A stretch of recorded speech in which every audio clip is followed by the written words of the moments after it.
ചിത്രാ നക്ഷത്രത്തിൽ ജനിച്ച വ്യക്തികൾ അനുഷ്ഠിക്കേണ്ടതായിരിക്കുന്ന കാര്യങ്ങളെന്ന് പറയുമ്പോൾ ഇവർക്ക് വ്യാഴൻ്റെയും ബുധൻ്റെയും ശുക്രൻ്റെയും ദശാകാലങ്ങൾ പൊതുവേ ദോഷപ്രദമായിരിക്കുന്ന ഒരു സമയ കാലഘട്ടമായതുകൊണ്ട് ഈ കാലയളവിൽ വിധിപ്രകാരമുള്ളതായിരിക്കുന്ന പരിഹാര കാര്യങ്ങൾ അനുഷ്ഠിക്കേണ്ടതാണ്.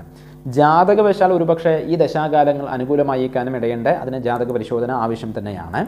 ചിത്ര, അവിട്ടം, മകയിരം ഈ ജന്മാനുജന്മ നക്ഷത്രങ്ങളിൽ ക്ഷേത്ര ദർശനം നടത്തുന്നതും വ്രതം, ജപം തുടങ്ങിയ പുണ്യകർമ്മങ്ങൾ അനുഷ്ഠിക്കുന്നതും ഗുണകരമാണ്.